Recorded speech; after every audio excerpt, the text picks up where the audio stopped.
میرا دل کرتا ہے کہ میں یہ حدیث نہ لوگوں کی روحوں تک اتار دوں۔ حضور فرماتے ہیں میں نے جس کے سامنے دین پیش کیا اس نے دلیل مانگی، وہ بھی کوئی اپنا ہے جو اپنوں سے دلیلیں مانگے، وضاحتیں مانگے، یہ کیسے تھا تو وہ کیسے تھا، تو یہ چیز کدھر سے آئی تو وہ کدھر گئی۔ آپ اپنوں سے دلیلیں مانگ رہے ہیں، آپ اپنوں کو کٹہروں میں کھڑا کیا۔ حضور یہ نہیں فرماتے کہ دلیل تھی کوئی نہیں، فرمایا جس نے مانگی میں نے دی دلیل، اور لوگ دلیل دیکھ کے مسلمان ہوئے۔ حضور فرماتے ہیں لوگوں سنو یہ میرا ابو بکر ہے، میں نے اسے کہا کلمہ پڑھ لے، اس نے دلیل ہی کوئی نہیں مانگی، فوراً ہی کلمہ پڑھ کے مسلمان۔ یہ احساس ہے، یہاں تو تھک گئے لوگ اپنوں کو دلیلیں دیتے، وہ جی ویسے کیسے تھا، تو ایک بندہ یہ کہہ رہا تھا تو دوسرا کہنے دے جو دنیا کہتی ہے، تو اپنی بات کر، تو بتا تو کیا کہتا ہے، اپنی رائے بیان کر، تیرا نظریہ کیا ہے، تیرا ذوق کیا، تو چھوڑ لوگ کیا کہتے ہیں، اپنی بات کر۔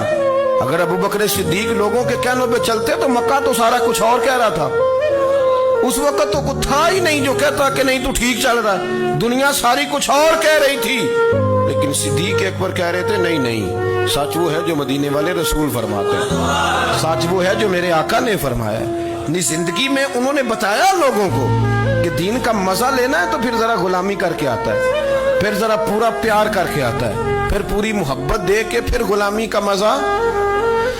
حضرت اسماء بنت ابی بکر صدیق فرماتی ہیں کہ نبی پاک صلی اللہ تعالی علیہ وسلم نہ حرم شریف میں داخل ہوئے، ایام مکہ میں، مکے کے دن تھے، حضور حرم مکہ میں داخل ہوئے، کافروں نے، ابو جہل نے پہلے سے سازش کی ہوئی تھی۔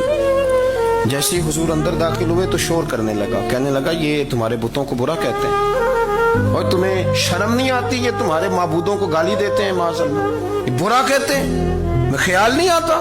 لوگوں کو اشتعال دینے لگا، لوگ مختلف جگہوں سے اکٹھے ہو کے حضور کے گرد جمع ہو گئے۔ آپ نے کہا ہے کہ بت جھوٹے، حضور فرمانے لگے کہا ہے۔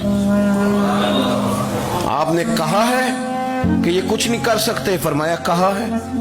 آپ نے کہا ہے یہ کوئی نفع نقصان نہیں دیتے، حضور فرمانے لگے کہا ہے۔ رسول کائنات صلی اللہ علیہ وسلم سے جو سوال پوچھا حضور نے بیان کیا، چاروں جانب سے وہ نبی کریم پر ٹوٹ پڑے، معاذ مارنے لگے۔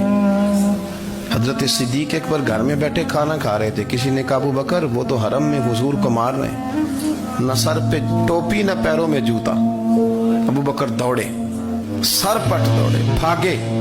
حضور زمین پہ لیٹے ہوئے تھے، وہ تکلیف دے رہے تھے۔ حضرت صدیق اکبر نے 2 کو پکڑ کے ادھر پھینکا، 4 کو ادھر پھینکا، 5 کو ادھر پھینکا، ایک جملہ بار بار زبان سے کہتے ظالمو انہیں مارتے ہو جو تمہاری نجات کا سامان لے کے آئے، انہیں تکلیف دیتے ہو جو کہتے ہیں اللہ میرا رب ہے، انہیں مارتے ہو، شرم نہیں آتی۔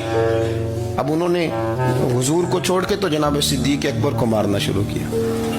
حضرت صدیق اکبر، عقبہ بن ابی معیط، عتبہ عتیبہ، ان کے ہاتھوں میں جوتے تھے۔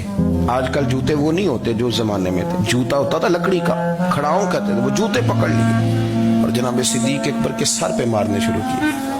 سر پہ جوتے لگ رہے ہیں، لگتے جا رہے ہیں، خون بہتا جا رہا ہے۔ حضرت صدیق اکبر نے بازو کھولے ہوئے بے ہوش ہو کے گرے۔ حضرت اسماء کہتی ہیں میرے والد کو لوگ گھر لائے تو سر بھی سارا لہو سے بھرا ہوا تھا، چہرہ بھی سارا لہو سے بھرا ہوا تھا۔ عشق تے اگ دوویں ایک برابر، عشق تے اگ دوویں، عشق تے اگ دوویں ایک برابر، پر عشق دا سیک بدھیرا، اگ تے ساڑے ککھ تے کانے، عشق ساڑے تن میرا، اگ دا دارو می تے پانی، کوئی دسے ہاں پلا عشق دا دارو کیڑا، سجنا اتھے کچھ نہیں بچدا جتھے عشق ہوراں دا ڈیرا۔ حضرت صدیق اکبر کو گھر لائے تو لہو لہان ہے سارا وجود، خون بہ رہا۔ جناب اسماء کہتی ہے میں نے سر پہ ہاتھ رکھا، دیکھوں کہاں کہاں میرے والد کو، میں رو رہی ہوں، میں نے سر پہ ہاتھ رکھا تو کہتی ہیں بال بھی میرے ہاتھ میں آ گئے اور سر سے چمڑی بھی اتر کے میرے ہاتھ میں آ گئی، گوشت بھی سر سے اترنے لگا، سارا سر ان کا مار مار کے انہوں نے نازک بنا دیا، نرم کر دیا۔ آپ فرماتی ہیں وہ بے ہوش تھے، ہم ان کے منہ میں دودھ ڈالتے تھے، لیکن وہ جب بھی آنکھ کھولتے تھے تو زبان پر ایک ہی لفظ تھا، ظالمو انہیں مارتے ہو جو تمہیں کہتے ہیں میں اللہ کا رسول بن کے آیا، انہیں مارتے ہو۔ اس ترتیب سے رسول اللہ کی غلامی کی، اس رنگ میں نبی پاک سے پیار کیا، نبی پاک کے حصے کے زخم اپنے سینے اور دل پر برداشت کیے۔ اس لیے تو میرے کریم نے فرمایا تھا لوگوں سن لو میرے ساتھ جس نے بھی نیکی کی میں نے بدلہ دے دیا ہے. میں نے ابو بکر کو نہیں دیا.